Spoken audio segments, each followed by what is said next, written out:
صلی علی نبینا صلی علی محمد کہ سب کو واجب الاکرام جان کر ان کی تواضع کرو. سب کی عزت و اکرام کرنا ضروری ہے.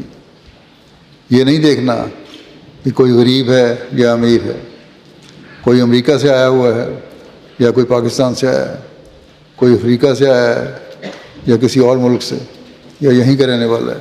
آج کل یہ خیال رکھنا چاہیے سب مہمان ہیں.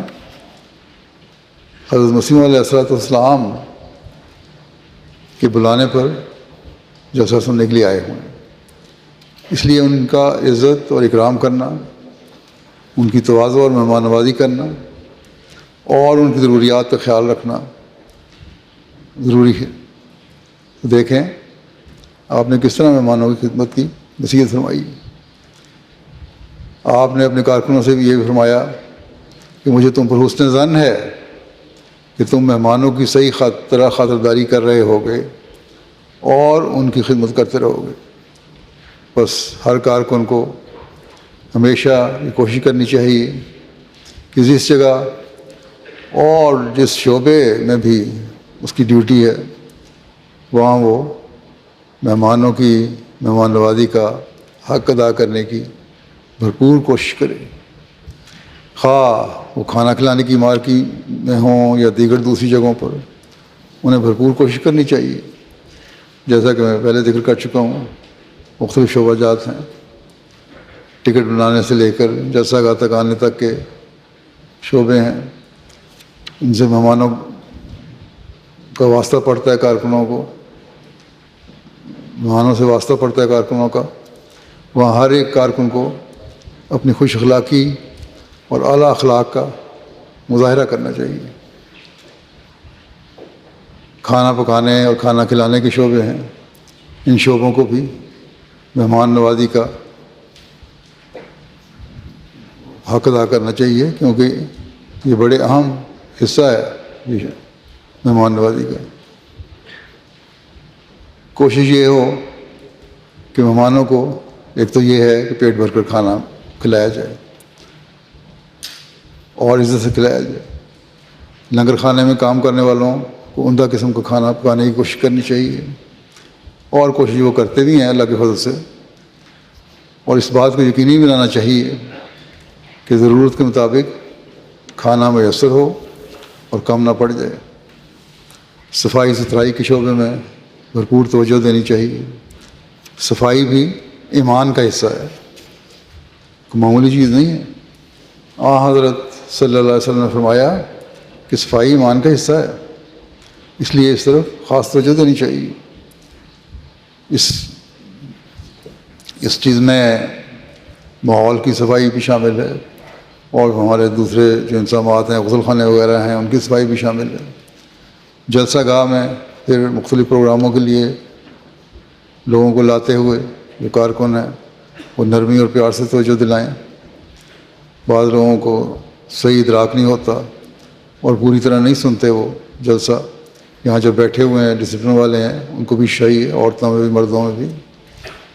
اس لیے کوشش کریں کہ ان کو پیار اور نرمی سے سمجھائیں. تربیت کا شعبہ بھی اس لیے کام کر رہا ہوتا ہے کہ لوگوں کو جلسہ گاہ میں بٹھا کر جلسہ سنائیں. اس وقت بازار بھی بند ہوں گے اور ہونے چاہیے. بہرحال ہر جگہ اس بات کا خیال رکھنا ہے کہ کارکن ان دنوں میں خوش اخلاقی کا ایک خاص نمونہ دکھائیں، اور حضرت مسیح علیہ السلام نے جو حسن ظن فرمایا ہے اس پر پورا اترنے کی کوشش کریں. اسلام کو رواج دینے کے لیے اس حد تک جاؤ، چاہے تم کسی کو جانتے ہو یا نہیں جانتے، تم اسے سلام کرو. کہ حضرت صلی اللہ علیہ وسلم نے فرمایا کہ سلام کو رواج دو. رواج دینے کے لیے تم چاہے کسی کو جانتے ہو یا نہیں جانتے اس کو سلام کرو. بس جب یہ سلامتی کا رواج پیدا ہوگا تو مہمان جو غیر جماعت ہیں وہ بھی، اور جو نومعین ہیں وہ بھی، ان کے دلوں پر ایک اچھا اثر قائم ہوگا اور اس پاک ماحول سے وہ زیادہ سے زیادہ فائدہ اٹھانے والے اور اسلام کی خوبصورت تعلیم کی تعریف کرنے والے بن جائیں گے، اور نوبائین اس پر عمل کرنے والے ہوں گے جو زیادہ آسن رنگ میں وہ نظام میں جذب ہونے والے بن جائیں گے۔ ان کو شکوہ ہوتا ہے کہ ہمیں جذب نہیں کیا جاتا۔ شامل ہونے والے اور ہر کام کرنے والے سب لوگ ان باتوں کی طرف توجہ دیں کہ ہم نے اپنی زبانوں کو ذکر الہی سے تر رکھنا ہے، اور جب یہ ہوگا تو پھر ایک ایسا ماحول پیدا ہو جائے گا جو یقیناً وہ ماحول ہے جس کی خاطر یہ جلسہ منعقد کیا جا رہا ہے۔ اسی طرح میں بعض باتیں مہمانوں سے بھی کہنا چاہتا ہوں۔ گو چند ایک غیر جماعت مہمان بھی یہاں آتے ہیں، لیکن ان کے لیے تو ایک خاص شعبہ علیحدہ قائم ہے، اور ان کو خاص طور پر ان کی مہمان نوازی کی جاتی ہے کیونکہ یہ غیر ہیں۔ لیکن ان چند ایک کے علاوہ تمام مہمان جن کی اکثریت جو ہے وہ احمدی آپ کی، آپ لوگ یہاں جلسہ سننے کے لیے آئے ہیں، اس لیے اس بات کو اہمیت نہ دیں کہ انتظام صحیح ہوا ہے آپ کے لیے یا نہیں ہوا، آپ کی مہمان نوازی صحیح ہوئی ہے یا نہیں ہوئی، یا کسی کارکن نے کیسا رویہ اختیار کیا۔ اصل مقصد تو روحانی معاہدے کو حاصل کرنا ہے، اور آپ لوگوں کو اسی کے لیے کوشش کرنی چاہیے۔ گو میزبانی کرنے والوں کو جیسا کہ میں پہلے بھی کہہ چکا ہوں، مہمان نوازی کا حق ادا کرنے کی پوری کوشش کرنی چاہیے، اور وہ کرتے ہیں۔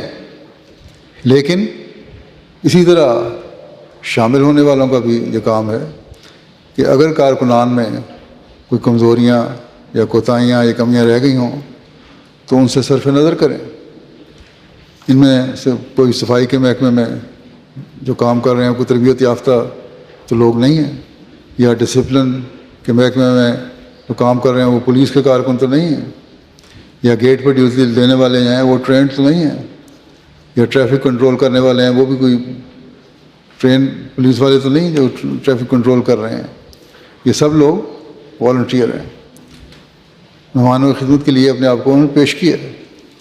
ان میں بعض سیکنڈری اسکول کے بچے ہیں، بعض یونیورسٹیوں کے نوجوان طالب علم ہیں، کچھ دوسرے پیشوں سے تعلق رکھنے والے لوگ ہیں، اور اچھے خاصے پیشوں میں کام کرنے والے اور اچھی پوزیشنوں والے لوگ ہیں۔ یہ سب ایک جذبے سے خدمت کر رہے ہیں کہ ہم نے حضرت مسیح موعود علیہ الصلوۃ والسلام کے مہمانوں کی خدمت کرنی، بس ان کے جذبے کو سراہتے ہوئے ان سے بھرپور تعاون کریں اور ان کی کمزوریوں سے صرف نظر کریں۔ جب آپ ایسا کریں گے تو آپ اس مقصد کو پا لیں گے، اس مقصد کو پانے والے ہوں گے جس کے لیے آپ لوگ یہاں آئے ہیں، اور اس سے آپس کے تعلقات میں مزید نکھار بھی پیدا ہوگا۔ سب مہمانوں کو اس بات کا خیال رکھنا چاہیے کہ ان کے یہاں آنے کا مقصد کیا ہے، اور وہ مقصد اعلیٰ اخلاق اور اللہ تعالیٰ کی یاد کرنے سے ہی پورا ہو سکتا ہے۔ کھانے کی مارکی میں ہر مہمان کا فرض ہے کہ کھانا کھانے کے بعد جلدی سے مارکی خالی کر دیں تاکہ دوسرے لوگ بھی آ کر کھانا کھا سکیں۔ بعض دفعہ جگہ کم اور مہمان زیادہ ہوتے ہیں، اس کی وجہ سے باری باری یا شفٹوں میں کھانا کھلانا پڑتا ہے۔ تو اس بات کا خیال رکھیں کہ کھانا کھانے کے فوراً بعد مارکی سے نکلنے کی کوشش کریں، نہ کہ وہیں کھڑے ہو کر گفتگو میں یا باتوں میں وقت گزاریں۔ باہر آ کر اپنے باتیں کرنی ہیں تو کریں اور اپنا وقت گزاریں۔ اسی طرح کارکن کھانا ڈال کر دیتے ہیں پلیٹوں میں، آپ اگر مطالبہ کریں گے تو جیسا کہ ان کو بھی کہا ہوا ہے کہ وہ آپ کو کھانا دیں گے آپ کے مطالبے پہ، لیکن کھانا ضائع نہیں ہونا چاہیے، رزق کی ہمیشہ قدر کرنی چاہیے۔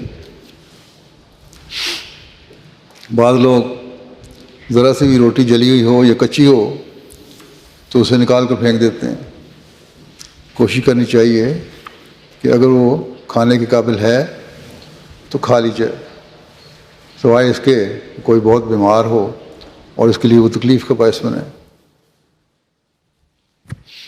عمومی طور پر تو مشینوں سے روٹی اچھی پک کر آ رہی ہوتی ہے، میں نے چیک بھی کی ہے، لیکن بعض دفعہ خراب روٹیاں بھی آ جاتی ہیں۔ جب تک روٹی بہت زیادہ جلی ہوئی یا بہت کچی نہ ہو اسے ضائع کرنے سے بچیں۔ اسی طرح سالن کو بھی ضائع ہونے سے بچائیں، ضائع کرنے سے بچائیں۔ ایک تو یہ رزق کا ضیاع ہے کیونکہ نہ ہی ہونا چاہیے، دوسرے وہی کھانا اور کسی دوسرے کے بھی کام آ سکتا ہے۔ دوسرے یہ بھی ایک مسئلہ پیدا ہو جاتا ہے، جو کھانا بچ جاتا ہے پلیٹوں میں بہت زیادہ، اس کو کوڑے میں پھینکنا، اس کو ڈسپوزل اس کا کرنا بہت مشکل ہو جاتا ہے، جس کی وجہ سے صفائی کے شعبے پر بہت زیادہ بوجھ پڑتا ہے اور انہیں بہت زیادہ کام کرنا پڑتا ہے۔ اس لیے مہمانوں کو چاہیے کہ جلسہ سالانہ کے ان دنوں میں کھانے کو برکت سمجھ کر کھائیں اور اسے ضائع نہ کریں۔ حضرت مسیح موعود علیہ الصلوۃ والسلام کی مثال یہ تھی کہ ایک دفعہ آپ کے کھانے کا انتظام نہ ہو سکا اور انتظام کرنے والے بھول گئے اور آپ بھی مصروف تھے۔ آپ نے فرمایا، جب اپنے کھانے کے بارے میں پوچھا تو سب پریشان تھے، کھانا ختم ہو چکا تھا، اور فرمایا کوئی بات نہیں، دسترخوان اور جہاں لوگوں نے کھانا کھایا ہے وہاں اگر روٹی کے بچے ہوئے ٹکڑے اور سالن ہے تو وہی لے آؤ، میں وہی کھا لوں گا۔ چنانچہ آپ نے وہ ٹوٹے ہوئے ٹکڑے جو لوگ چھوڑ کر گئے تھے وہی کھا لیے۔ یہ آپ کا اسوہ حسنہ ہے جو آپ نے ہمارے لیے قائم فرمایا۔ بس ہمیشہ اس بات کا خیال رکھیں کہ ہم نے رزق کو ضائع ہونے سے بچانا ہے اور اس طرح کام سمیٹنے والوں کے لیے بھی آسانی پیدا کرنی۔ حضرت صلی اللہ علیہ وسلم نے فرمایا ہے کہ کھانے کو ضائع مت کرو، کھانے کی قدر کرتے ہوئے اسے کھاؤ اور جو پیش کیا جائے اسے خوشی سے کھاؤ۔ ایک بات جو میں پہلے بھی کہہ چکا ہوں وہ یہ کہ ڈیوٹی دینے والوں کے لیے بھی آسانیاں پیدا کرنی چاہیے۔ کھانے کی مارکی اور دیگر جگہوں پر بھی صفائی کا خیال رکھیں، صفائی کے حوالے سے بھی اس بات کا خیال رکھیں کہ آسانی پیدا کرنی ہے۔ سڑکوں اور راستوں پر گند نہ پھینکیں، اس میں بھی اس بات کا خیال رکھیں۔ جہاں بیٹھیں وہاں کھانے پینے کے بعد بعض لوگ بازار سے اشیاء خرید کے کھاتے ہیں، اس کے جو خالی پیکٹ ہیں اور لفافے ہیں ادھر ادھر پھینکنے کے بجائے ڈسٹ بن میں ڈالیں تاکہ کام سمیٹنے والوں کے لیے بھی آسانی پیدا ہو اور کم وقت میں زیادہ کام کر کے انتظام کو زیادہ صحیح طور پر چلایا جا سکے۔ پھر یہ ہے کہ اعلیٰ اخلاق کا مظاہرہ ہر طرف سے ہونا چاہیے۔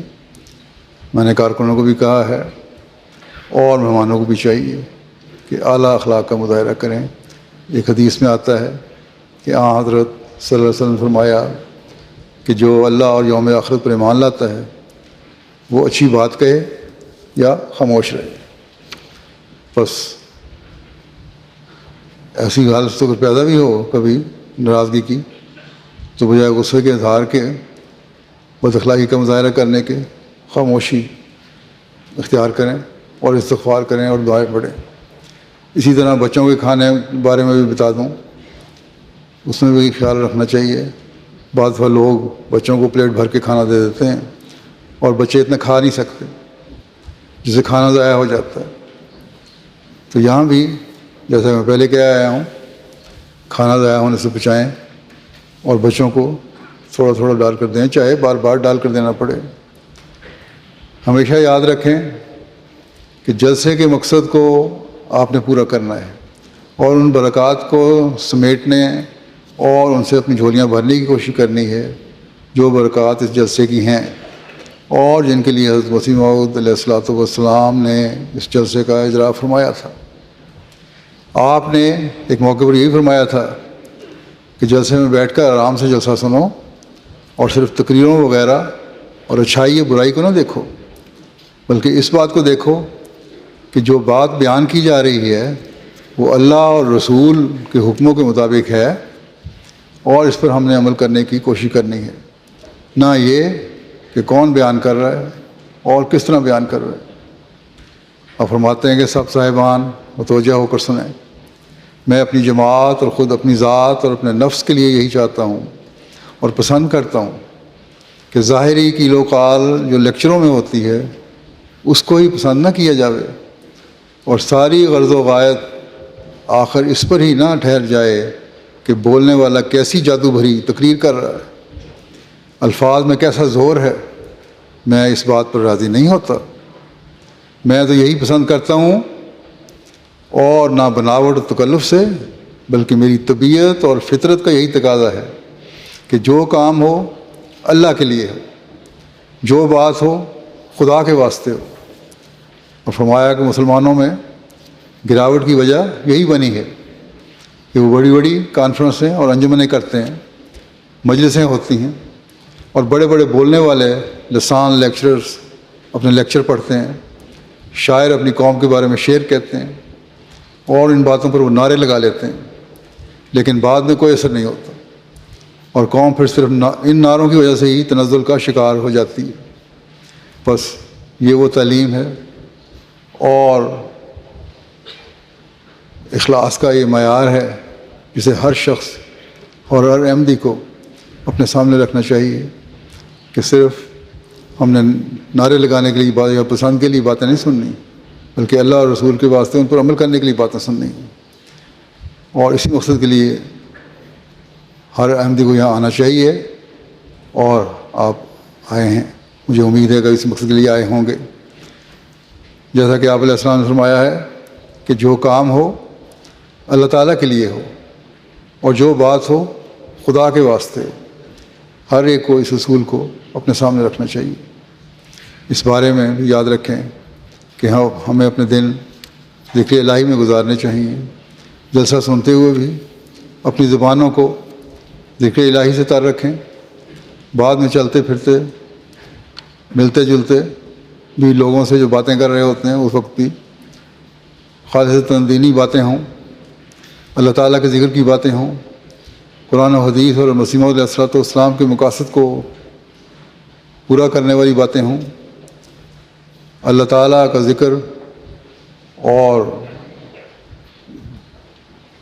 دین کے لیے دعائیں کرنے کی ضرورت توجہ ہو۔ ذکر الہی ہے جو انسان کے خیالات کو بھی پاک کرتا ہے اور اسے اللہ تعالیٰ کے افضال کا وارث بنا دیتا ہے۔ حضرت مسلم موعود رضی اللہ عنہ نے ایک جگہ بڑے خوبصورت انداز میں فرمایا کہ اللہ تعالیٰ نے یہ فرمایا ہے کہ ذکر الہی کرو، اور خاص طور پر جب مجلسیں لگی ہوں اور تو ان میں ذکر الہی کرو، تو اس کا فائدہ اللہ تعالیٰ نے کیا بتایا ہے؟ اس کا فائدہ اللہ تعالیٰ نے یہ بتایا ہے کہ اذکروا اللہ یذکرکم، کہ اگر تم ذکر الہی کرو گے تو خدا تمہارا ذکر کرنا شروع کر دے گا۔ بس جس بندے کا خدا ذکر کر رہا ہو اس سے زیادہ خوش قسمت اور کون ہو سکتا ہے کہ اس کا آقا اسے یاد کرے اور بلائے۔ ذکر الہی تو بہت بڑی نعمت ہے۔ آپ نصیحت کرتے ہوئے فرماتے ہیں کہ تمہیں خواہ کوئی انعام ملے یا نہ ملے، تم ذکر الہی میں مشغول ہو جاؤ، اور اللہ تعالیٰ اس سے خوش ہو جائے گا اور پھر تمہیں یاد رکھے گا۔ اور جب اللہ تعالیٰ یاد رکھتا ہے تو یہ نہیں کہ وہ بغیر انعاموں کو چھوڑ دیتا ہے، وہ انعامات سے بھی نوازتا ہے۔ بس اللہ تعالیٰ کے فضلوں کو کھینچنے کے لیے ان خاص دنوں میں ان باتوں کو خاص طور پر یاد رکھیں اور توجہ دیں۔ شامل ہونے والے اور ہر کام کرنے والے سب لوگ ان باتوں کی طرف توجہ دیں کہ ہم نے اپنی زبانوں کو ذکر الہی سے تر رکھنا ہے، اور جب یہ ہوگا تو پھر ایک ایسا ماحول پیدا ہو جائے گا جو یقیناً وہ ماحول ہے جس کی خاطر یہ جلسہ منعقد کیا جا رہا ہے۔ حضرت مسیح موعود علیہ الصلوۃ والسلام ایک جگہ فرماتے ہیں سب کو متوجہ ہو کر سننا چاہیے، پورے غور اور فکر کے ساتھ سنو، کیونکہ یہ معاملہ ایمان کا ہے۔ اس میں سستی، غفلت اور عدم توجہ بہت برے نتائج پیدا کرتی ہے۔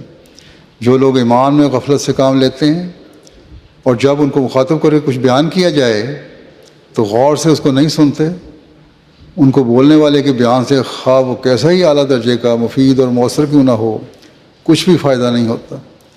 ایسے ہی لوگ ہوتے ہیں جن کی بابت کہا جاتا ہے کہ وہ کان رکھتے ہیں مگر سنتے نہیں، اور دل رکھتے ہیں پر سمجھتے نہیں۔ یاد رکھو جو کچھ بیان کیا جاوے اسے توجہ اور بڑے غور سے سنو، کیونکہ جو توجہ سے نہیں سنتا خواہ عرصہ دراز تک فائدہ رساں وجود کی صحبت میں رہے اسے کچھ بھی فائدہ نہیں پہنچتا۔ ان 3 دنوں میں فائدہ تبھی پہنچ سکتا ہے جب ہم ان باتوں کو غور سے سنیں اور پھر ان پر عمل کرنے کا عہد بھی کریں، اور اس کے لیے اپنے دلوں کو پاکیزہ رکھنے کی خاطر ذکر الہی سے اپنی زبانوں کو تر بھی رکھیں۔ جلسے میں بیٹھ کر بھی ذکر الہی کرتے رہیں، دعائیں کرتے رہیں، درود پڑھتے رہیں، اور پھر جب تقریریں سنیں تو اس کا خاص اثر بھی آپ پر ہوگا۔ بس حضرت مسیح موعود علیہ الصلوۃ والسلام نے اس بارے میں بڑی فکر کا اظہار فرمایا ہے کہ اگر تم جلسے کی کارروائی توجہ سے نہیں سنتے تو تمہارے یہاں جلسے پر آنے کا کوئی فائدہ نہیں۔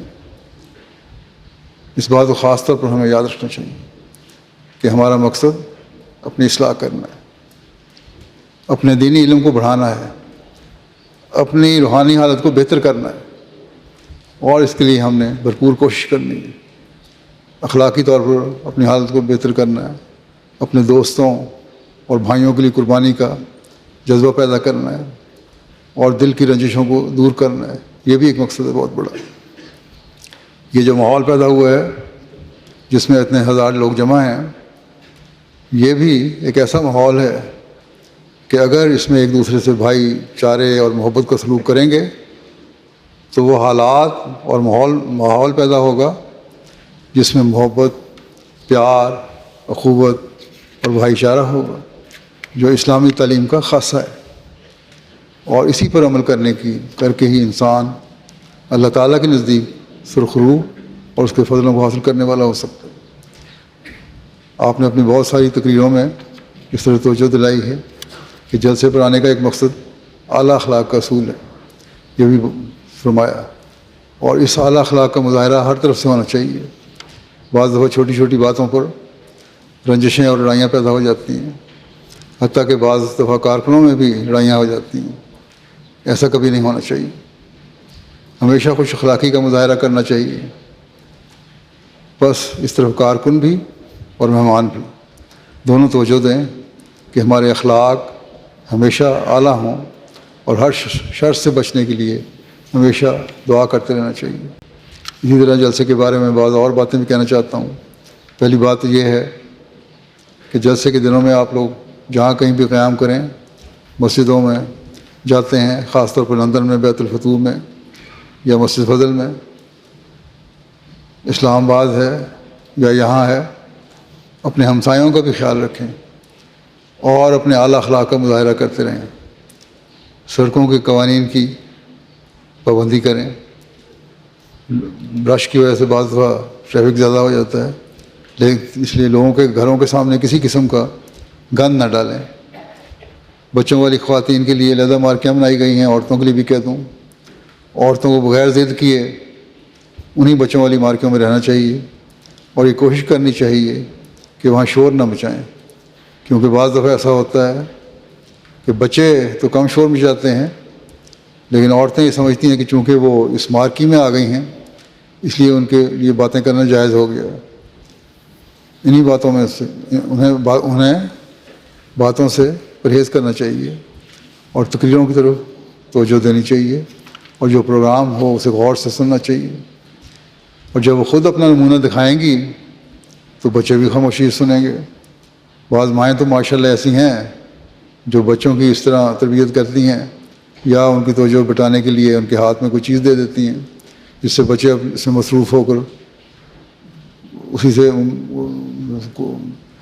مصروف رہتے ہیں، اور مائیں آرام سے پروگرام بھی سن لیتی ہیں، لیکن بعض ایسی بھی ہیں جو آپس میں باتیں کرتی رہتی ہیں، اس کی انتظامیہ شکایت کرتی ہے. تو یہ شکوہ کبھی پیدا نہ ہونے دیں، کیونکہ جب انہیں روکا جاتا ہے تو پھر آگے سے ناراضگی کا اظہار ہوتا ہے، حالانکہ قصور دونوں طرف سے ہو رہا ہوتا ہے. اگر کسی کارکن نے سختی سے بات کی ہے تو مہمان نے بھی سختی سے جواب دے کر معاملے کو مزید بگاڑا ہے. اس لیے کوشش کرنی چاہیے کہ کسی بھی طرف سے بگاڑ پیدا نہ ہو، بلکہ محبت اور پیار کی فضا قائم ہو. اسی طرح پارکنگ اور گیٹس میں تمام انتظامات ہیں، مہمانوں کو کارکنان سے تعاون کرنا چاہیے تاکہ سارے انتظامات بڑے آرام سے اور رواں طریقے سے چل سکیں. اسی طرح مہمانوں کو اپنے ارد گرد کے ماحول پر بھی نظر رکھنی چاہیے. اگر کوئی مشکوک چیز دیکھیں تو فوراً اطلاع دیں. ایک دوسرے پر نظر رکھنے سے کوئی شریر شرارت کا ارادہ رکھنے والا بھی ہو تو باز آ جاتا ہے یا محتاط ہو جاتا ہے اور اسے شرارت کرنے کی ضرورت نہیں ہوتی. اس لیے ہر آنے والے کو اس بات کا خیال رکھنا چاہیے کہ اس نے بھی ماحول کو محفوظ رکھنے اور اس کی حفاظت کے لیے اپنے ارد گرد نظر رکھنی ہے. اسی طرح ڈسپلن قائم کرنے والی انتظامیہ سے ہے، اس سے بھی لوگوں کو بھرپور تعاون کرنا چاہیے. اپنے کارڈ ہمیشہ اپنے پاس رکھیں اور چیک کروائیں. جو لوگ قیام گاہوں میں ٹھہرے ہوئے ہیں وہ کوشش کریں کہ اپنی کوئی قیمتی چیز وہاں چھوڑ کر نہ آئیں. یہاں حفاظت کا انتظام بے شک ہے، لیکن پھر بھی اپنی قیمتی اشیاء مثلا رقم وغیرہ جو ہے اپنے ساتھ ہی لے کر آئیں تاکہ کسی قسم کے نقصان کا احتمال نہ رہے. اللہ تعالیٰ کرے کہ آپ سب لوگ اس جلسہ سے بھرپور فائدہ اٹھانے والے ہوں، اس کی برکات سے فائدہ اٹھانے والے ہوں، اور جب یہاں سے واپس جائیں تو اپنی جھولیاں بھر کر واپس جائیں جو اللہ تعالیٰ کے فضلوں کو سمیٹنے والی ہوں. اللہ تعالیٰ کے فضلوں کے وارث بنتے ہوئے آپ لوٹیں، اور اللہ تعالیٰ ہمیشہ زندگی میں آپ پر اور آپ کی نسلوں پر فضل فرماتا رہے. ہمیشہ اہمیت کا ایک کارآمد وجود بن کر دنیا میں آپ زندگی بسر کرنے والے ہوں. آپ کی نسلیں بھی اس طرح ایک پاک اور کارآمد وجود بن کر دنیا میں زندگی گزارنے والی ہوں، اور اللہ کرے کہ تا قیامت یہ سلسلہ جاری رہے.